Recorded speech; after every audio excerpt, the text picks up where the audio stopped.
Hi, I'm Ben Byes. And I'm Carly Byes. We've been married for 12 years and together for 15 and have 2 boys. This is our story of a controlling church and spiritual abuse and how it shook our relationship and clouded our view of God.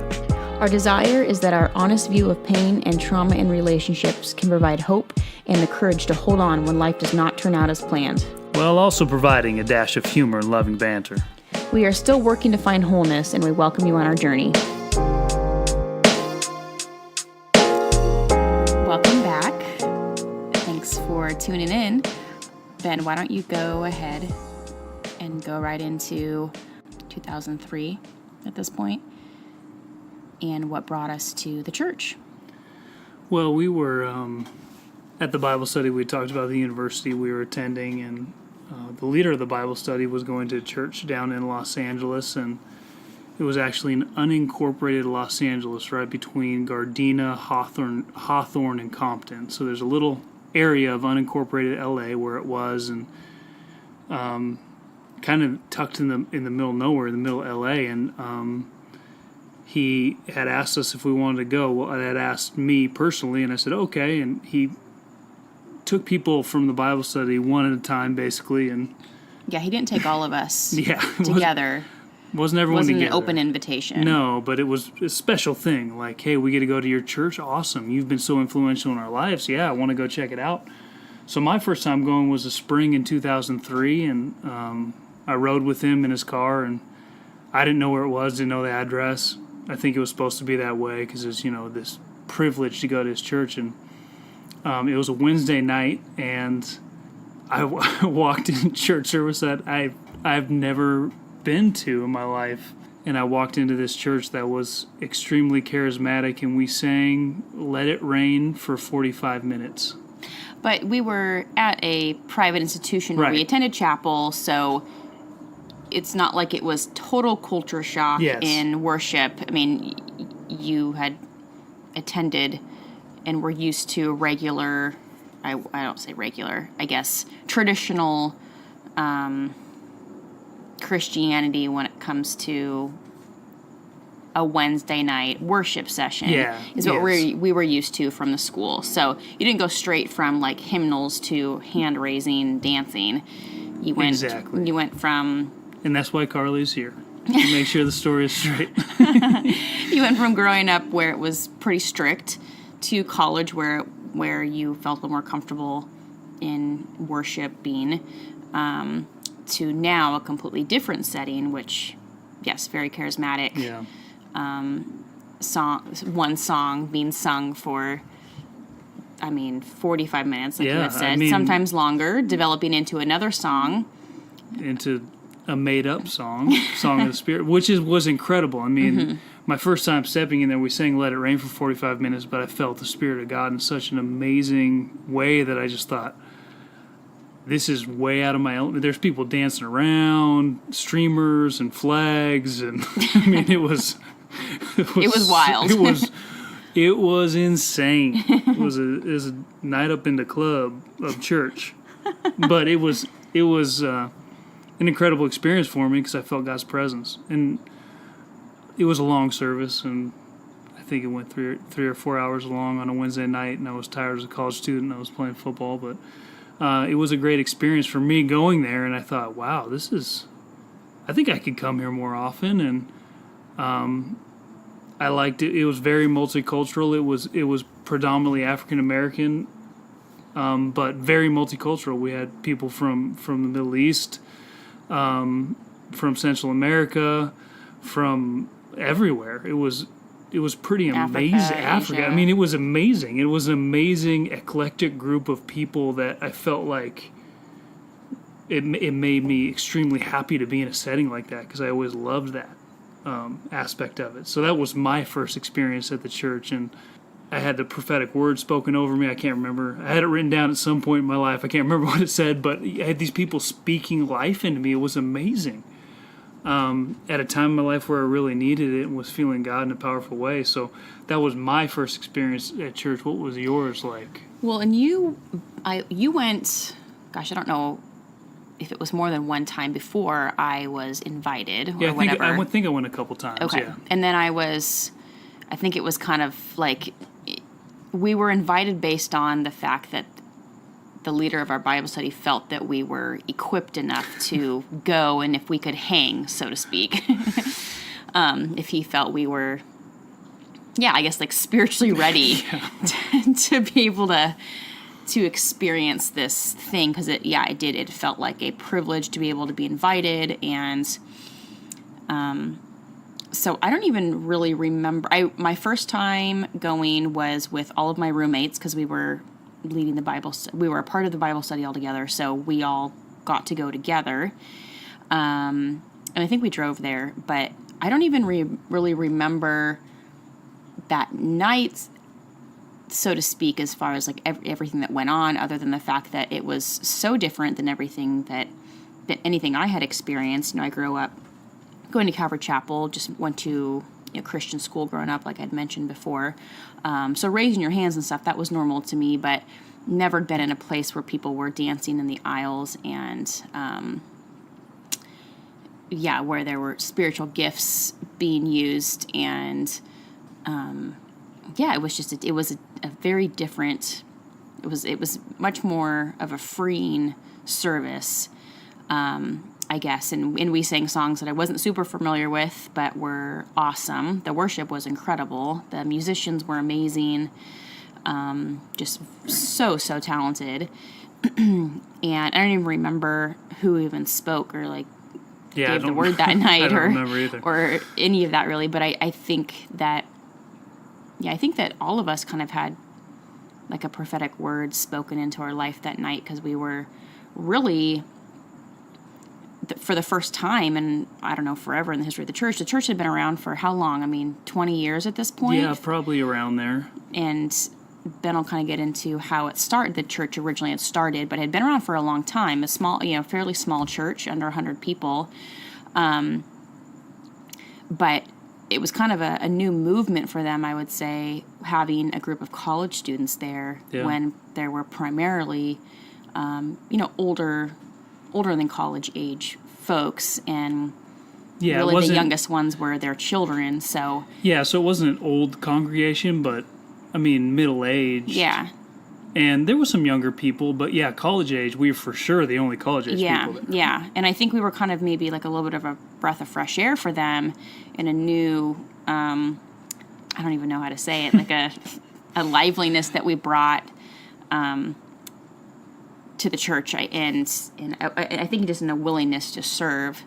We were, very, willing to do everything once we kind of bought in and experienced, service after service. There was Sunday morning and Wednesday night services. We would all caravan together down eventually. Church van. Yeah, all from school when we were in college together. But we brought, I think, like a fresh wave of something to the church, I guess. I think it was, so the church, part of what I loved about it is that the church grew from evangelism. So everybody who was in the church, basically, there was a few that weren't, but basically had either been evangelized by the head pastor or by an associate pastor or someone else in the church, and the church grew from evangelism. So it wasn't these transplant Christians that were taken from another church. It was a bunch of people that were growing in the Lord together. Mm-hmm. So when I first came and saw that, it fired me up, where I was in my life at that point, just thinking, wow, this church is growing organically from evangelism. We've had God in our life our whole life. Yeah. And I remember feeling almost like I was dull in my faith compared to these people that had truly felt like God had rescued them from, either a rough lifestyle or whatever it was. There was so much more, I guess, just thankfulness in their life to God and how they worshiped, and it almost was like, it was very convicting to me. I remember it was very convicting to think like, gosh, I've had the Lord in my life as long as I can remember, and I am not nearly as grateful to him in my worship as these people are. when we talk about the worship, it was incredible. And we talk about some of the things going on in the church. The worship was undeniably amazing. I mean, being at a church of 100 people and having a saxophone and 2 pianists and drummers and electric guitar and bass guitar. And I mean, the guy who played electric guitar on Death Row Records. I mean, he was in jail and Suge Knight picked him up from jail when he left jail. I mean, that's how talented he was. Now, Big Tony did have a little problem with cocaine. So I would say the joke, but the line was always, if Big Tony asks you to take him to L.A. to get some chicken or whatever it was he wanted to eat, don't go with him, because he's basically going to ask you to bring him to a place he's going to step out of the car and buy cocaine.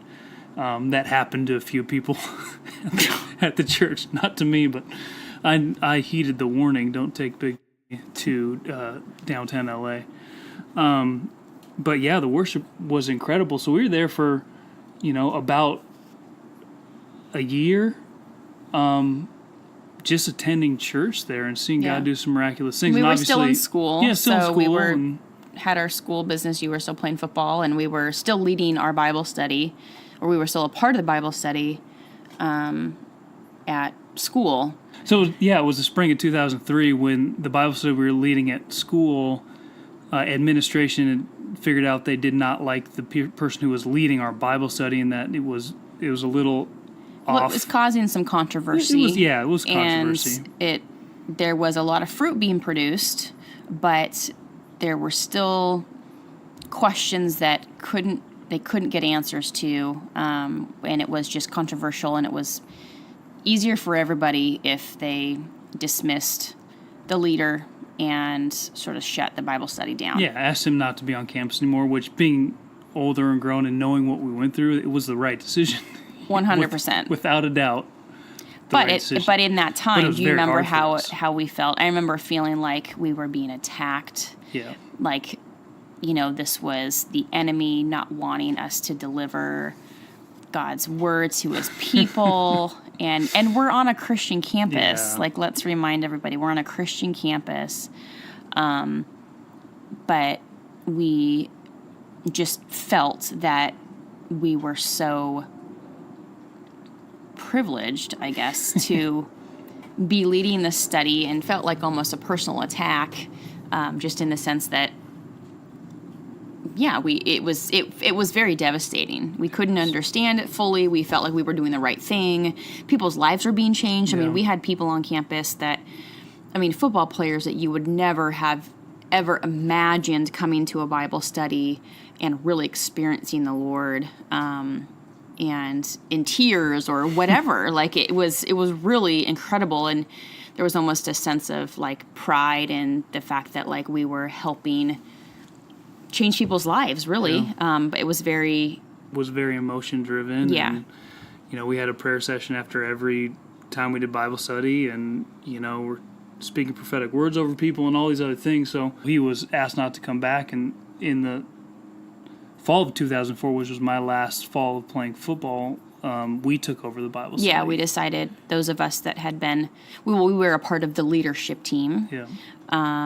When the other guy was leading, and so we as a leadership team decided that we would take over and be in charge. We changed the name and continued, because there were so many lives being touched that we felt we wanted it to keep going. And so that was important to us. So we kept it going. Yeah. So we were running that Bible study. You were basically the kind of the leader, right? Yeah. Like you and a couple of the other guys were. It was me. It was, I was leading it. Yeah, I came up with a dumb name, so. But yeah, so we were doing that, and then we were going to the church and, becoming more and more.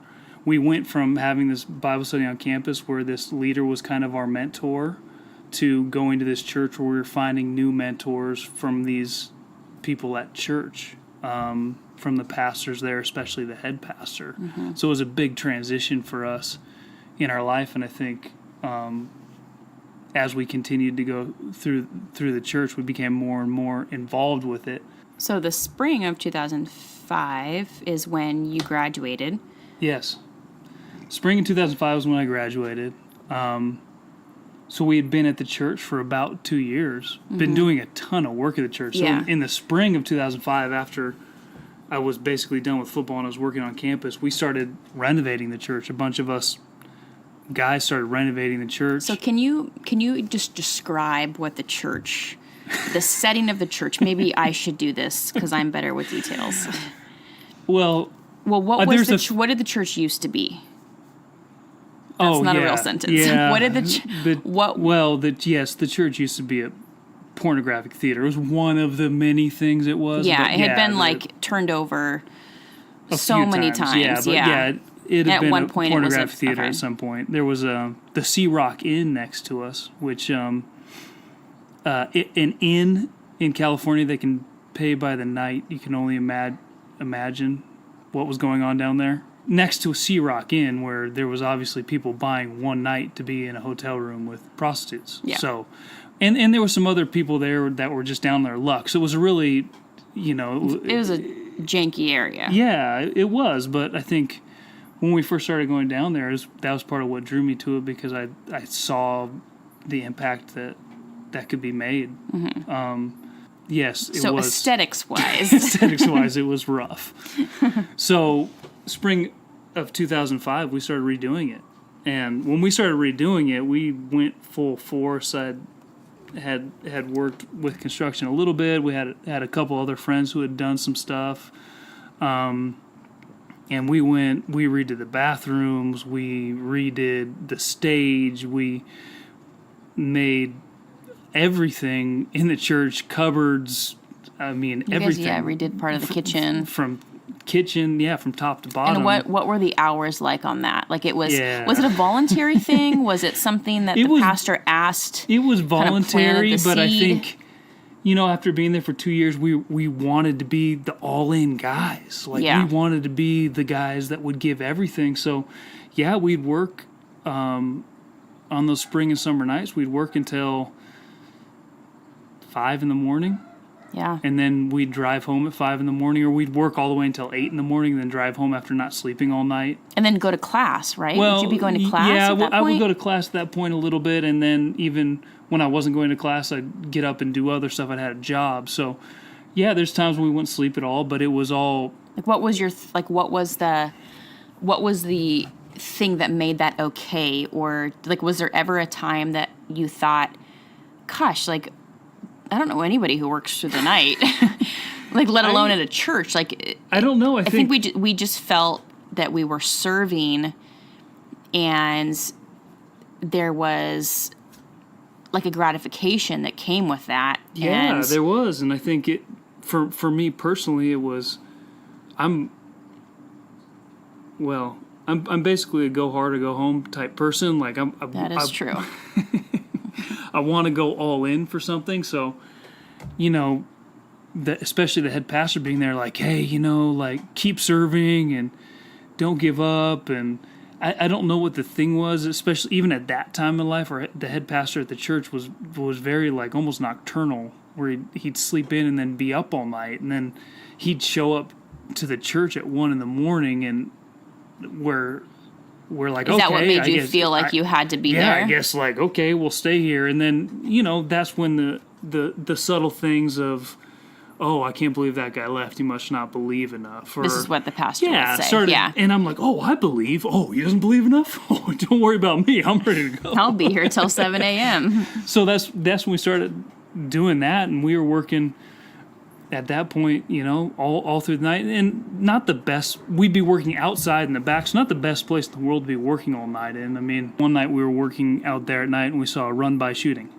So I know we've heard of drive-bys before, but there was a party at the street across, and someone came running down the street and shot a few times in the party and just kept running. I don't know what it was about us at that point. I think I do have a problem with feeling invincible sometimes. Yeah, I think everybody just felt invincible, and I think... And I'm like, oh yeah, well, I felt not going to touch me.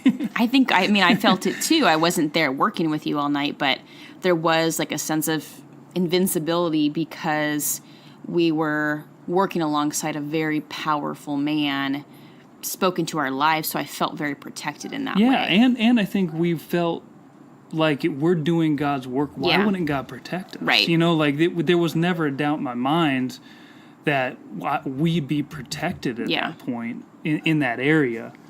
But Which is true. Which is very But true. we also did some very stupid things Yeah, because some of that things mindset. Yeah, that probably, you know, God saved us from our own flesh sometimes, I Yeah. think. Well, I know. He saved us from our flesh a few times. But so we were working there and doing all that, and at that point, for those 2 years, I had some interaction with the head pastor, but really admired him, but there wasn't a lot of personal interaction. And then we redid something in the sanctuary, and I was living with some of my buddies, and he called one day in the spring of 2005 and said, hey, God spoke to me. I'm going to ordain 4 of you to be pastors at this place.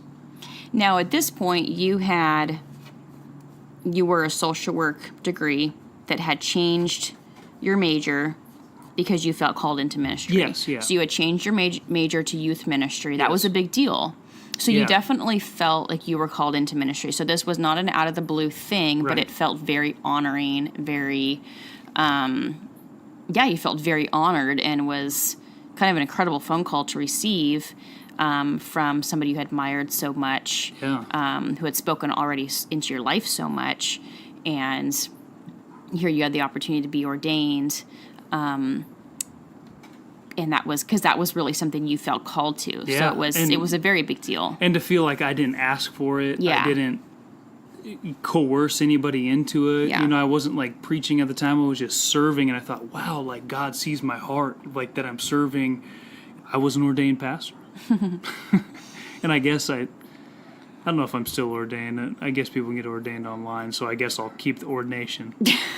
But yeah, the spring of that of 2005, I was ordained to be a pastor there, and I didn't know what I was going to do necessarily with my life. Yeah, there wasn't And- any sort of like timeline or like like here's what we're ordaining you to step into. Yeah, It was just so more one of you're a those- pastor, and Yeah, one of the days I'll never forget, on a Wednesday night we had church, and church goes for a long time, and then we'd go and get food at the Normandy casino. Oh man, that place! Jeez. It had pretty well. I don't know if I would say now it had good food. At the time, I thought it had good food, but it was more just like it was a place that was open, and it was just yeah, a thing because that you we get did. done with church at like 10:30, 11 at night, and it was like the only place that was Yeah, open. we just did it. Yeah. It So wasn't anyway, even- I was sitting down and having dinner with the pastor and a few other people, and the head pastor looked at me and said, "Hey, what would it take to get you to be full time here?"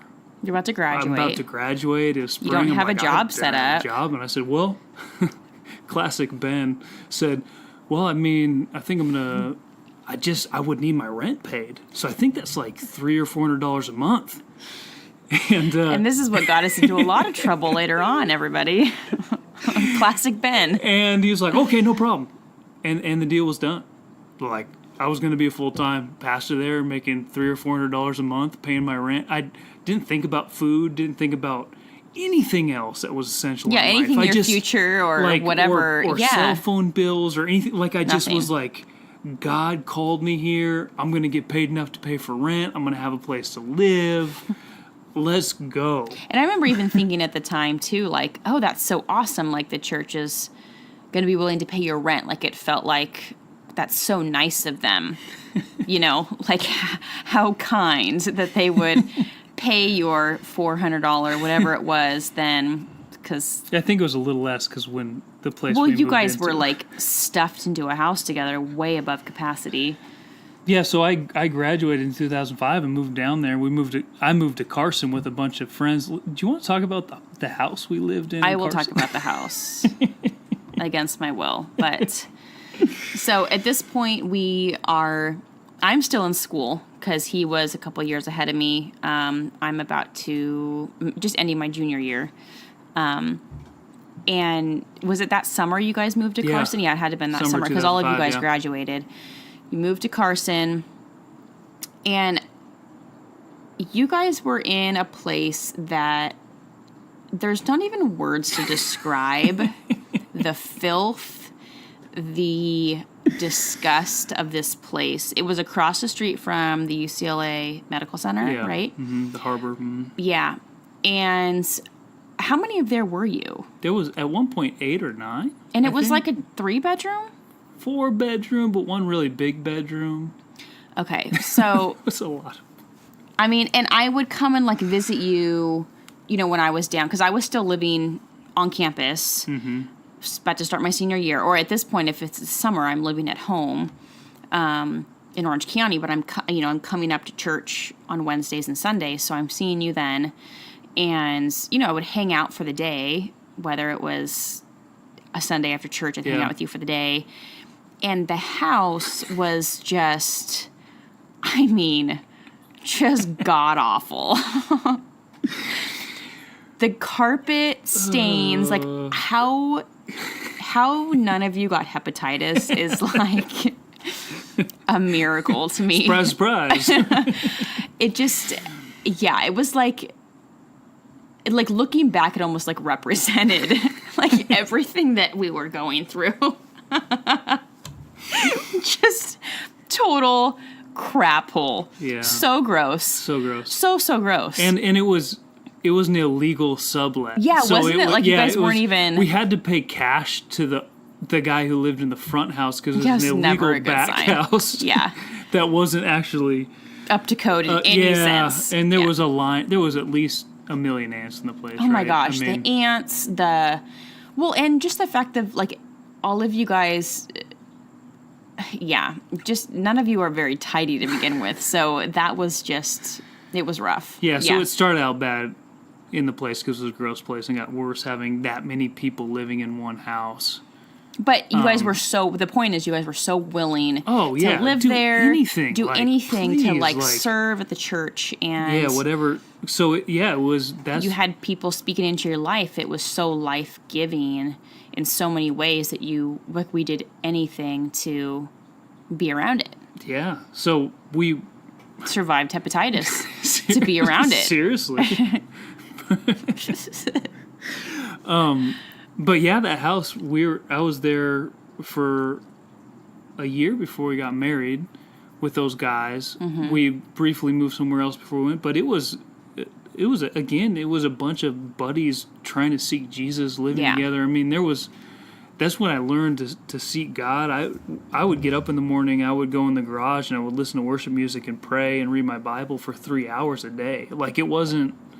Yeah, let's talk about that for a minute as far as what was, I don't want to say expected of us yet, because I won't use those words yet, but, like, what was it like to drive to church twice a week? Like, what was the car experience supposed to be like? What was our time with God supposed to be like? Because that was very important. It was very important, and I think it was very... a huge piece, and I think it for me personally, being an action-oriented, I want to accomplish something, it was, like, so perfect for me. So it was like, you need to pray this much, you need to read your Bible this much, you need to...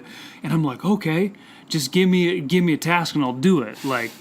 loyal dog, Ben buys. Honestly, stupid St. Bernard that won't let go of the whatever, but just getting after it and going. But yeah, our car rides from when we first started riding in the van together, all of us, to when we were married, was you've got to be praying on the way to church. You've got to be ready to go. You know, church wasn't a time... Listening to worship music. Yeah, church wasn't a time to come in and get in the presence of God. Church was a time to come in and deposit something so that God could work and do what he needed to do. I mean, I'll never forget to this day, there was a sermon that the pastor did that said God's altar isn't a trash heap. And it was... the basic premise of it was this, that you don't come to church to unload everything on God. You need to come to church to bring praise and worship to him, which there's parts of that are good and parts of it that are like, God's calling us to come to him. He says he'll carry our burdens for everybody who's weak and weary and downtrodden. I will take those burdens on me. But if you came burdened and didn't come with your spirit right, then there was going to be we an were in issue. trouble. Yeah, we were in trouble. And so it kind of started... Was there ever a time that we were, like, instructed to... like be praying the whole time? Because we weren't allowed, like we didn't have conversations No, in the car. There was no. no talking. It was very, I mean, how did that even start? I think it was always, and this is I think the resounding pattern that's going to happen. It was always like that one person who was close to the pastor, who the pastor would say, "Hey, you need to make sure these people are doing this." So we were in a way instructed or I think encouraged to. through a backward. It was always through a back door. Yeah. It was, hey, you need to be doing this. So the person who was meeting with him a lot was telling us, hey, like we need to make sure we go with our hearts right. Which, we were seeing God move. So to us, it was like, okay, like I want to keep seeing God. I mean, we were seeing there was times say whatever you want, your theological disposition, where we saw demons cast out in service. I mean, where we saw healings. And so, I want to be a part of that. What do I have to do to get my heart right? So, the car rides were like that. And I think that bled into where all of a sudden we're living with 9 guys that are going to this church that are trying to do the right thing, that it was almost a one-upsmanship. Oh, you're going to worship for an hour? Well, I'm going to worship for 2 hours. Totally, yeah. It became kind of competitive in the sense of who was going to be the most spiritual, I guess, or but at the same time, you guys wanted to. Yeah, wanted Jesus. But at what point do you think it became you wanted to please the pastor? I don't think at this point it wasn't quite there yet. Okay. No. So Carly was still in school. I was living there. I was living in Hepatitis Central. Working full time at the church. And when I say working full time at the church, I was going to church. And remember, I'm getting paid $300 or $400 a month. And I would force myself to be there for at least 8 hours a day. And then what obviously, were you doing? Well, besides nothing, what were you doing? I would pray a lot. I mean, you just felt you had to be there because your rent was being paid, right? Yeah, okay. Like it was a job for me. And there was one other pastor was there with me who would clean up a little bit. He would mop the carpet floor. So if you know anybody who mops carpet floors, seriously, tell them to stop. I cannot. Tell them to get a vacuum. Because your mopping is making things worse.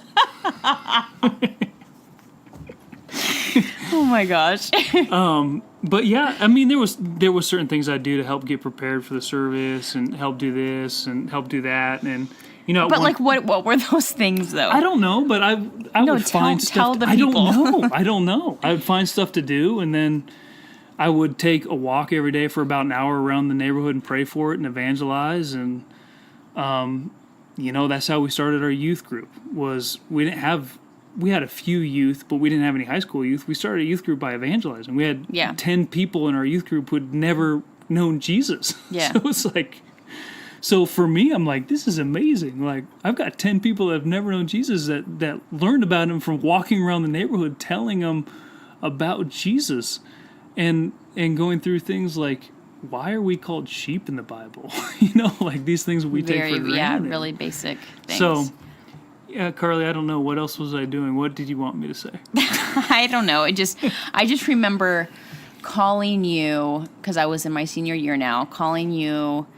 And I remember there being times that you couldn't even really pick up your phone because you were not, I wouldn't say afraid yet at this point, but you had to be there because if at any time the pastor called and you weren't there, you were worried what the consequences could be because of that. Like, right? I would say that. Yeah, I would say, look, this is my job, and if I'm called and I'm not here, there was a certain fear, but like a justified fear in the sense that like I want to be doing the right thing, right? Exactly. Not like an irrational fear of. I mean, it was irrational, I guess, but not like he's going to call and be mad at me, but if he does call, I want to make sure, you wanted just to make sure you were doing the right thing, and there was a little bit of fear behind that. Yeah, at this point, had you gotten in any sort of trouble with the pastor, or been rebuked? No, or I seen think people rebuked. I think I had seen some, but that I would say would come up in about a year. I think that was a slow process of thinking, this has become more than just pleasing God, to pleasing a person. Yeah. So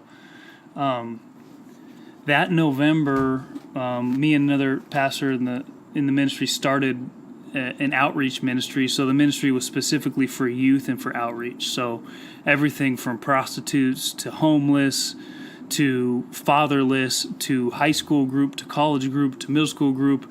We had a really good plan to start doing some incredible things in the neighborhood and in the community that needed it so much.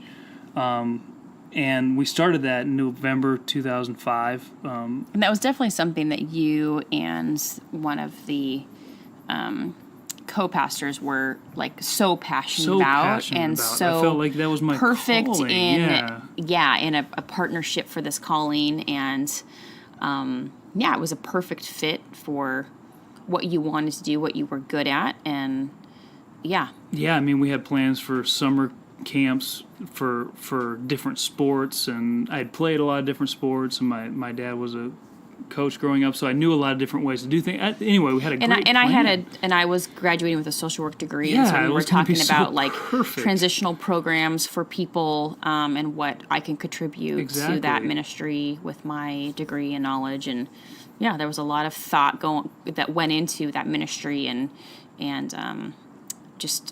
you had a whole plan. Yeah, we had a bulletin. A bulletin. There you go. We had a flyer. We had 5 points of what we were going to do and what we weren't going to do, and all these other things. You had a vision for it. A whole vision written down. Vision and that I thought was going to help transform a community, because I believed in my heart that was the important thing. You transform a community by living in the community, by doing work in the community. When we announced the ministry is when I asked Carly to marry me. Yes. November 2. Yes. So we had a church service where we were announcing November 2nd. You always say the number instead of the second or third. You say November 3 or instead of November 3rd. Or is that wrong? It's completely wrong. Anyways. Tomato. So we announced the ministry, and my mom flew in to announce the ministry, and then her parents came to church and her whole family, because we were announcing the ministry, and unbeknownst to her, I had no idea that you were proposing. Ring, and I proposed to her. In fact, we have a video of that still to this day. Maybe if you guys are lucky, we'll put it up somewhere. Oh gosh. But that's when we were engaged, and when we were starting embarking on a new ministry. That we thought we were embarking on a new ministry. Yeah. And the head pastor at the time was for it. When I look back at it, it was one of those things where he was always okay with a lot of good ideas until it started interfering with what the main church was doing. Yeah. So there were some ways that fell apart, but I'd been working at the church, and then in the spring of 2006 was a big day for me. Oh gosh. I was called and asked to be an armorbearer. Now, if you're asking, what is an armorbearer? Yeah, not everybody's familiar with what an armorbearer is. And we weren't even from the church. We had become familiar with what that was, but I didn't grow up in a church that had armorbearers, so. Yeah, I don't think many people did or have. If you're in a church with armorbearers, run for the hills. Oh my gosh. I'm just kidding. But please talk to us. Please do. Please talk to us. Give me my cell. But the point of the armor bearer was that the main scripture would be Jonathan with his armor bearer when he went up to fight the Philistines. His armor bearer said, "I'm with you, whatever your heart says. I'm going to do it with you." And David was also Saul's armor bearer. So there's this pattern of people. David was Saul's armor bearer. A little prelude to what's going to happen here with the insane Saul, but should have known from the beginning what was going to go on with that. But the point of it was that you were there to serve the pastor so that he could be freed up to do what he needed to do in ministry without thinking of minute details. So when I was first called for that, it was an unbelievable honor, because it was saying, look, you're in the inner circle, basically. Yeah. Like you have been found to be faithful. You're now in the inner circle as an armor bearer that is going to know more than other people know, and you're very privileged. very Yeah. privileged. And so when I first got that call, I was excited. What was your initial thoughts? I mean, we weren't married yet, so this was the spring, right? We got married summer that year. I remember it being exciting. I don't remember any negative feelings towards it quite yet. It felt exciting. I didn't know too much of what it would entail because it was still kind of a new concept to us. But I think anytime leadership takes interest in you, it feels great. Yeah. You know, it's someone's pouring into your life. You feel important. It feels nice, and it's a huge compliment. So how could it be a negative thing? Yeah. And for me, I think I was longing for some direction in my life, and I knew that with being an armor bearer, I wasn't thinking even about the service so much as, wow, I'm going to be close to this man of God who I believe is so gifted from God, who's going to be able to speak life into me on such a consistent basis. My last few years of high school, where some things happened with my family, and my dad wasn't in the picture very much, there was an internal longing for some direction and leadership and guidance. And because I'd always been someone who was good at things, it was really easy for people not to pour into me because they're like, oh, you've got it together. Like, you're getting straight A's, you're an All-American, you play all these sports, you're good socially and all these things. You've got it together, but there was a thing inside of me that was longing for some guidance and direction that I just wasn't getting, mostly because I never asked for it. It was no one's fault. It was just my own pride or insecurity or whatever. I never asked for it. So all of a sudden this man is like, hey, I'm about to bring you in the inner circle and pour into you, and you're going to serve me as I serve God. I thought, wow, this is amazing. Yeah. That's why I'm so passionate even to this day of saying that this is a little off topic, but men need mentors. Men need people that are going to speak healthy mentors. They're going to speak direction and love and guidance in their life. No matter, we long for it as men. We need it as men, because we weren't meant to do it alone. We weren't meant to walk the road alone. So for me, it was an internal desire that all of a sudden was being fulfilled in this. And at that time, I didn't quite see the unhealthiness of it just yet. I think I was more excited about it. And the crazy thing is, okay, this is a church of maybe 100 people, less sometimes, sometimes more. And there was already 2 people who were armor bearers, and all of a sudden 3 more of us were asked to be. So all of a sudden in this church of 100, we had 5 armor bearers. Yeah, felt a little excessive. Yeah. Now it feels excessive. At the time I was like, oh yeah, like we're going to need this, because when we start doing international ministry and do all this stuff, we're going to have this in place. And it started off, the armor bearing stuff started off real simple with you went through a training. One of the armor bearers drove him around all the time. Like, he never had to drive his own car. I don't even know if he has a license or had a license. He'd always sit in the back. It's like driving Miss Daisy. I don't know what's going on. When he came to church, the tea had to be ready and the microphone had to be ready, and we had to be saturating the room in prayer and all these other things. So, I was learning a lot about service and ministry and being right with God and all these things, and being poured into. But it came at a really pivotal time in our life, like right before we were going to get married. I was brought into this inner circle of this man, this pastor, who at the time I had a lot of respect for.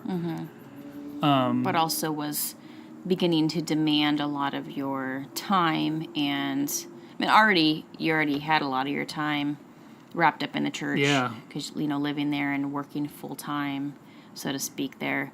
But this was going to be next level, and we didn't really understand what it meant to fully be an armor bearer. I know when it first started, it was a lot of learning, a lot of making sure that he was taken care of, the groceries were taken care of, to making sure that we were the first person to call him when service was over to thank him for the word that was given. Yeah, that was huge. That was really important for you guys to do. Yeah, it was like we had to leave the best message after service to tell him that we thought it was amazing and God used him, and that he pushed through so many things in order to see God's miraculous power And at this point is when we started working, or not working, but we started having an armor-bearer meeting on Sunday night after service. Oh, right. Which was really hard for us because that was the only time that we really got to see each other because you were at school, living at school. Yeah. I was living in L.A. We'd see each other on Wednesdays and Sundays, and all of a sudden a Sunday night.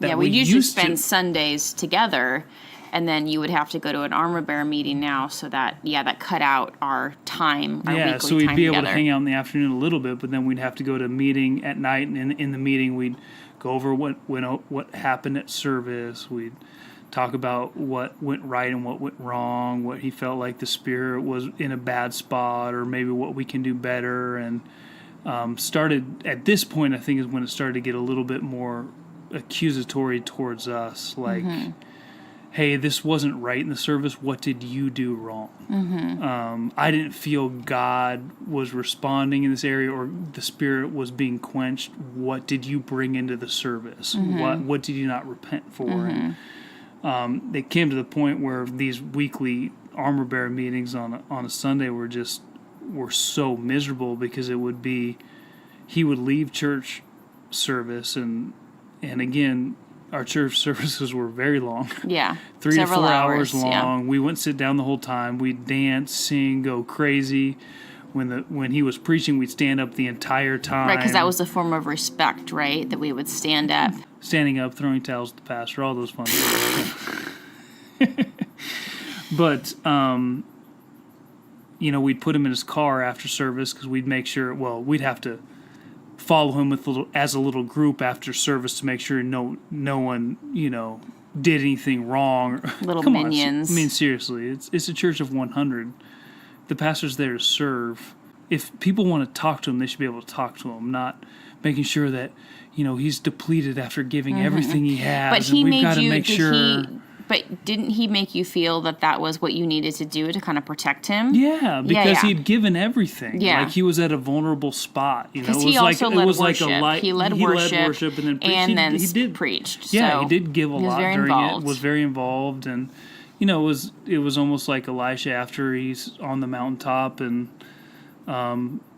all the prophets of Baal are killed, and then he goes away and wants to commit suicide because he's so depressed.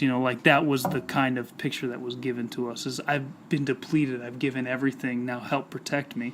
We'd put him in his car, and it'd be something like, well, I'll see you tonight, or we'll talk tonight, and then it would ruin the rest of the day. It was always kind of like he'd give you the look, or like, oh, yeah, great. Just wait till tonight. Wrong? And I remember our time was always ruined because you were so worried about what the armor bearer meeting would bring that night, and so it was a total waste of the day for us, and that was so sucky. Yeah, it was. So even though you wanted to do the right thing and you wanted to serve him, and even though there was fear behind not doing the right thing and what Sunday nights would be, there was still the desire to want to serve him and do the right thing, and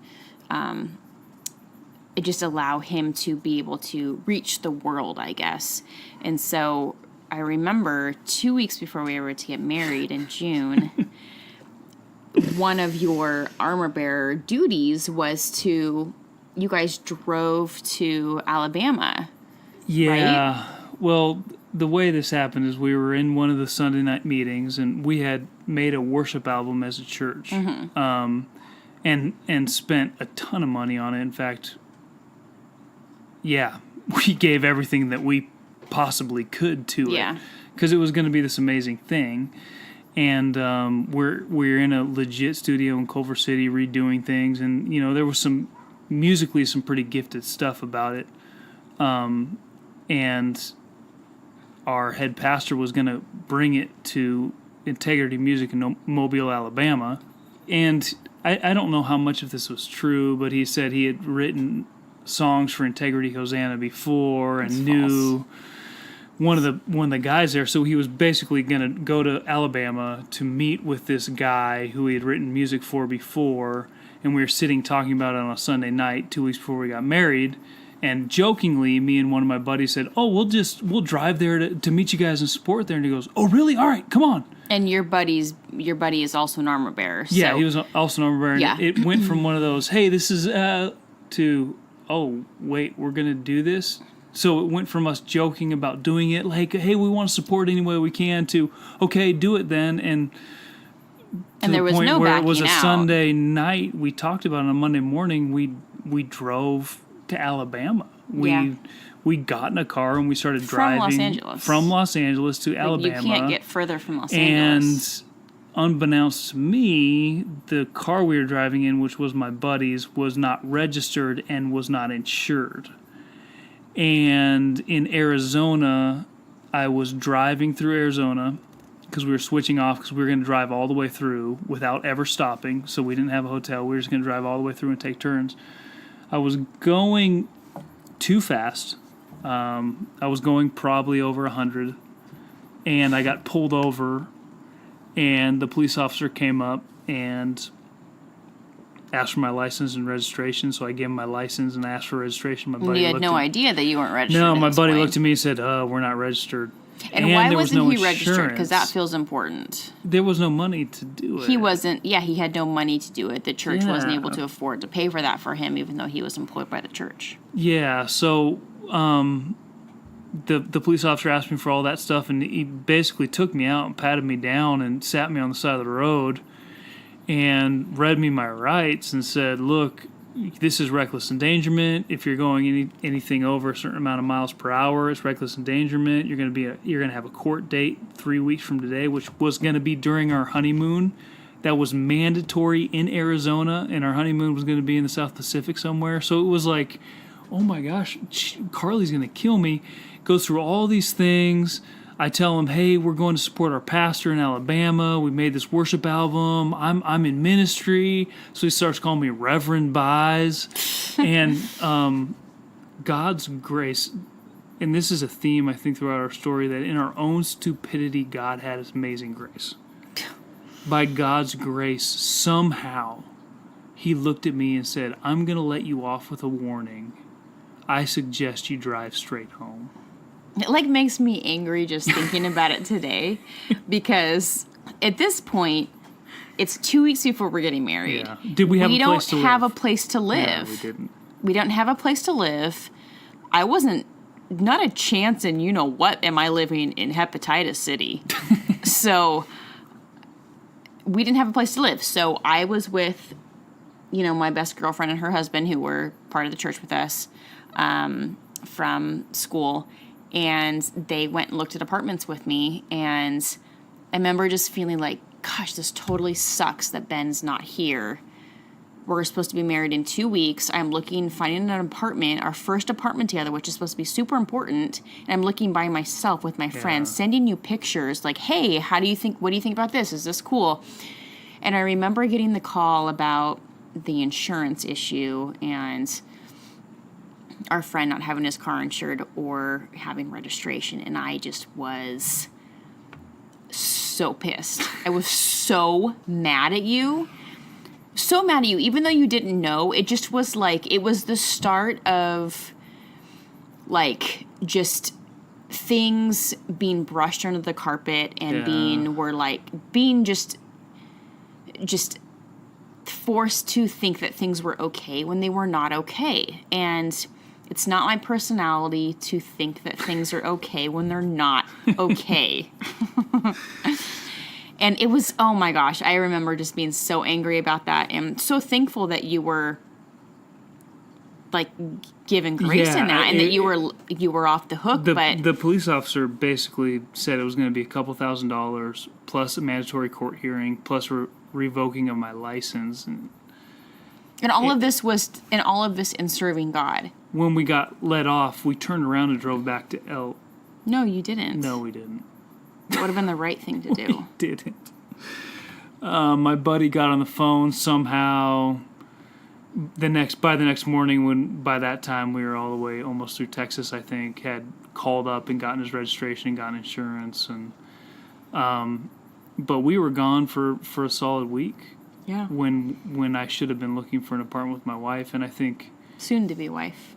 Yeah, soon to be wife. Our first place living together, and it felt like an important piece that you weren't able to be a part of, which then became very much a theme in our marriage. Yeah, that I was serving God, and that took the trump card over our family. Yeah, absolutely. And in Alabama, because we basically walked up into Integrity Hosanna Music and Thinking you were Hillsong himself.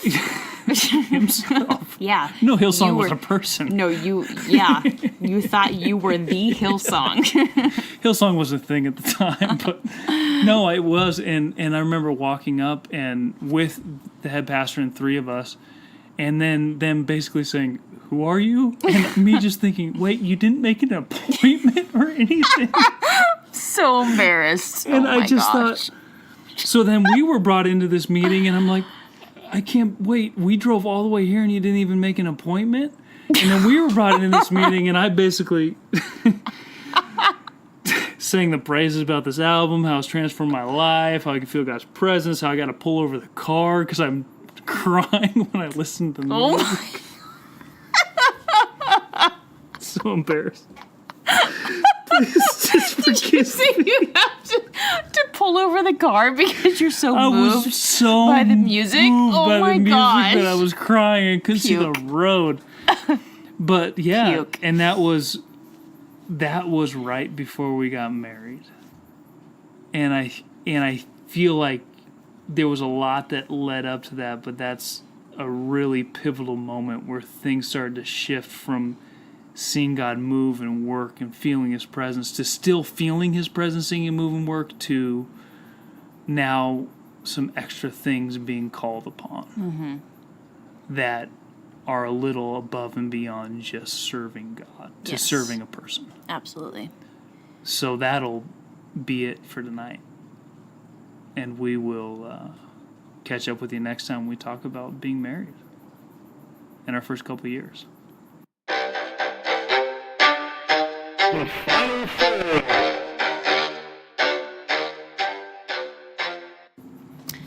All right, so tonight's Final Four is top 4 TV shows that And we are loving. we're currently? It doesn't matter. Okay. So you are going to tell me what you think my top 4 are, and I will tell you what I think your top 4 are. Okay, so You I'm can gonna go ahead and go first. I'm gonna guess Carly's top 4 TV shows. I'm gonna go with Felicity, Go ahead and say all of them then. Friends, Friday Night Lights, and The Office. Gosh, those are really good choices. You did a really good job. Thank you. So my top 4 were Felicity, Of course. obviously, duh. Shout out to Carrie Pike. Gosh, Felicity was my life in high school. Just, there's just nothing better than Felicity. Felicity, Homeland. Man, I should have known. I think Game of Thrones is in there. Top 4. Okay. And The Office was the other. Okay. Friends is definitely up there, but I think The Office is more at top because we share that together. Whereas Okay. Friends, you don't think is funny, which I should divorce you over, but I'm not going to. So I'm going to stick with The Office. Okay. Good. Yeah, I at least got 2. Yeah. But Felicity was no but brainer. but Friday Night Lights is definitely like a right up there with top 4. It's a wild card. Okay. Guess Okay. mine. The Office, Friday Night Lights,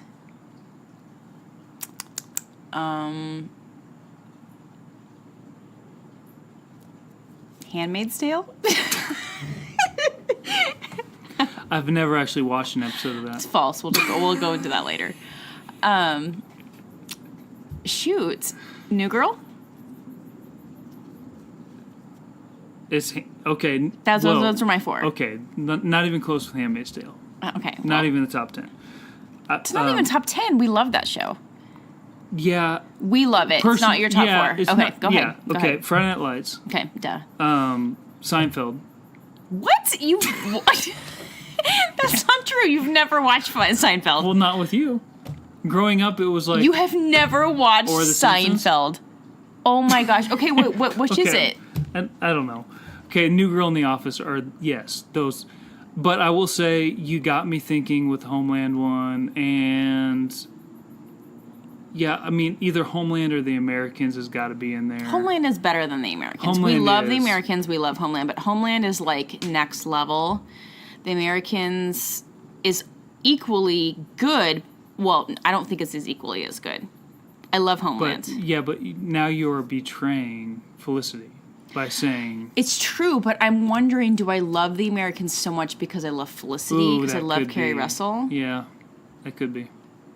But no, I love The Americans, but Homeland is more like captivating to me, and like every episode is like, oh my gosh, what is Carrie gonna do? True. So I feel like that's my top. Especially after it got out of the first season when there was a lot of stuff that Weird didn't stuff. have to be in there, Weird, with yeah, nudity and nudity, all stuff. that. Like, so if you're listening to this, please forgive us. Skip the first season. I'm surprised go to that season 2. Game of Thrones isn't in your top. Yeah, it's just not. Really? Yeah. But you love Khaleesi. Yeah. And I love Jon Snow. Yeah. So Maybe I just feel bad. You're afraid to admit that you like Game of Thrones. Is that it? Yeah, it's just, there's some bad stuff in it. We fast forward it, just so everyone knows. Oh my gosh. No one cares.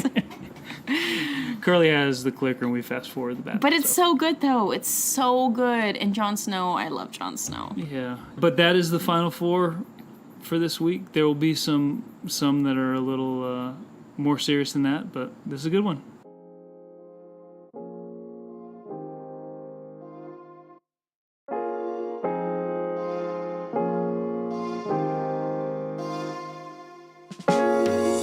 Thanks for joining us on Biography. Please subscribe or leave a comment. And if you have questions or want to open up a discussion, you can find us on Instagram or Facebook at Biography. See you next time.